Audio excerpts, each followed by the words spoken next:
Hi everyone, this is Phil from It Gaming, and today I've got a video for you which is basically just impromptu. I didn't plan on making this one, but just now Bandai Namco dropped a new patch for Elden Ring. It's patch 1.03, and with it came a bevy of fixes for bugs and balance changes, so I wanted to go over them with you. So here are the notes as they appeared on Steam, patch notes for version 1.03.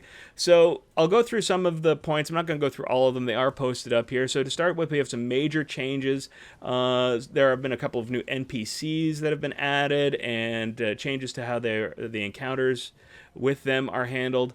Added new quest phases for the following NPCs: Diallos, Nepheli Loux, Kenneth Haight, and Gatekeeper Gostoc. I'm sure I mispronounced all of those, and I'm happy about that. Added some summonable NPCs in multiple situations. Increased the number of patterns of objects that players can imitate when using the Mimic's Veil. That's awesome, so we don't just get to be bushes. We can be all sorts of crazy stuff now. And they've added some night background music for some field areas, which is awesome.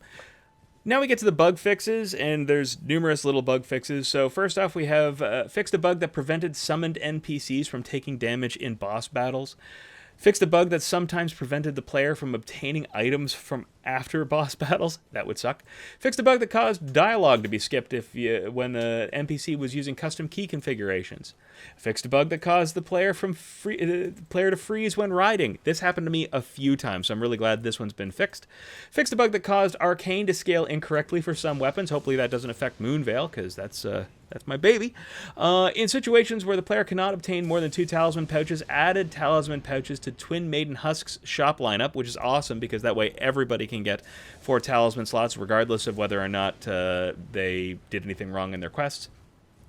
Fixed a bug that prevented the user from warping to the Sites of Grace from the map at the end of the game. Fixed a bug that prevented players from moving to the next area after the battle with the Fire Giant. Again, that would totally hardlock you. You wouldn't be able to do anything progression-wise in the game. Fixed a bug that caused some weapons to have incorrect scaling after strengthening. I wonder if that was better or worse. I guess we'll find out. Fixed a bug which caused some weapons to not use stat scaling. Fixed hang-ups in certain occasions. That, again, hopefully will fix some of the things that have been happening to me. Fixed a bug that incorrectly displayed multiplayer area boundaries when playing online. Fixed a bug that allowed players to activate Air Tree Great Shield's weapons without absorbing an attack using a special combination of items and incantations. So I think that's no more fire turreting for folks. Fixed a bug that caused Fire's Deadly Sin incantation to have different effects. Fix a bug that caused Ash of War Determination and Royal Knight's Resolve, where the damage buff will also apply to other weapons without that skill. Adjusted visual effects for Unseen Form spell. Deleted the Ragged Armor set from the game, which was obtainable from a previous patch. Yeah, you're not supposed to have that thing. I wonder if people will appear naked. And you can see there's a few more bug fixes, but really the big issue is the balance changes here, and this is going to make some people very angry. Increased the drop rate of smithing stones for some enemies, and added smithing stones to some early game shop lineups. So this will allow more smithing stones, which is awesome. It allows people to play more with their weapon loadouts.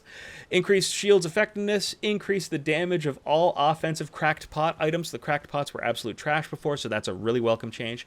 Increased damage to the following items: Spark, Aromatic, and Poison Spray Mist. Increased the effect duration of the following items: Uplifting, Aromatic, and Iron Jar Aromatic. Increase the HP healing for Torrent when using the following items: Roa Raisin and Sweet Raisin and Frozen Raisins, which is great because Torrent is basically made of glass.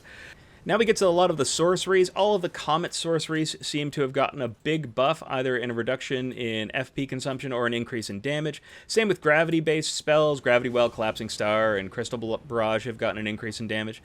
Decrease in FP consumption for sorceries: Star Shower, Rock Blaster, Gavel of Hamia, Founding Rain of Stars, Star of Ruin, Great Blade Phalanx, Magic Downpour, Loretta's Great Bow, Loretta's Mastery, Karen Greatsword, Karen Piercer, Shard Spiral.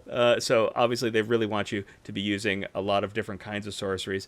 Decrease the Ash of War Hoarfrost Stomps damage and increase the cast time. Sorry everybody, the party is over. That one is absolutely massive.